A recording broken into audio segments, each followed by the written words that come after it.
Hi எல்லாருக்கும். இது தீபாவளி அன்னைக்கு எடுத்த விளாக் தான். வாய்ஸ் பார்த்தாலே தெரியும். ரொம்பவே கோல்ட் ஆயிட்டுருக்கு எனக்கு. ஏன்னே தெரியல. திடீர்னு கோல்ட் ஆயிடுச்சு. கிளைமேட் சேஞ்ச்னால நினைக்கிறேன். அன்னைக்கெலாம் நல்லா தான் இருந்தேன் தீபாவளி அன்னைக்கெலாம். எடிட் பண்ணி போகிறதுக்கு தான் கொஞ்சம் லேட் ஆகிடுது. இது வந்து தீபாவளி அப்போ தான் போய் பட்டாசே வாங்கணும். ஏன்னா வந்து பிளானே இல்லை, பட்டாசு இந்த வாட்டி வாங்காமட்டலாம் அப்படி தான் இருந்தோம்.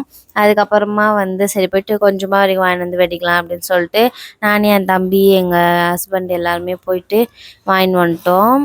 ஆனால் வந்து வாங்கிட்டு வந்த அப்புறமா செம்ம ஜாலியாக இருந்தது. வாங்கின்னு வந்து வெடிக்கலைன்னா ரொம்பவே மிஸ் பண்ணியிருப்போம். ஏன்னா எல்லாரும் வெடிக்கும் போது நம்ம மட்டும் வெடிக்கலைன்னா எப்படி இருக்கும்.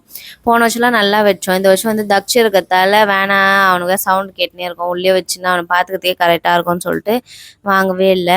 அன்றைக்கி போயிட்டு வாங்கிட்டு வந்து கொஞ்சமாக வரைக்கும் ஃபுல்லாக நைட் ஃபுல்லாக வச்சுன்னு வந்தோம். ஜாலியாக இருந்தது. உங்கள் வீட்டில் நீங்களாம் எப்படி கொண்டாடினீங்கன்னு சொல்லுங்கள். இந்த வாட்டி நிறைய பேருக்கு தலை தீபாவளின்னு நினைக்கிறேன். எல்லாருக்குமே தலை தீபாவளி வாழ்த்துக்கள். அப்புறமா நம்ம சப்ஸ்கிரைபர் வந்து நேம் சொல்லியிருந்தீங்க.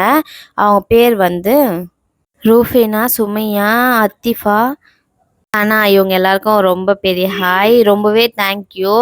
70K சப்ஸ்கிரைபர் நம்ம ரீச் பண்ணிட்டோம். இன்னும் 30K தான் இருக்குது 1 lakh சப்ஸ்கிரைபர் ரீச் பண்ணேன். எல்லாருமே ரொம்ப லவ் அண்ட் சப்போர்ட் கொடுக்குறீங்க. எல்லாருக்குமே ரொம்ப ரொம்ப தேங்க்யூ. அப்புறமா வந்து நிறைய பேர் கேட்டுருந்தீங்க, எப்போ உங்கள் மாமியார் வீட்டுக்கு போகிறீங்க அப்படிலாம் சொல்லிட்டு.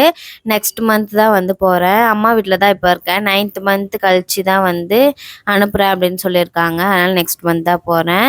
ஏதாச்சும் டவுட் இருந்தால் வந்து நீங்கள் கமெண்ட் பண்ணுங்கள், நான் உங்களுக்கு ரிப்ளை பண்ணுறேன்.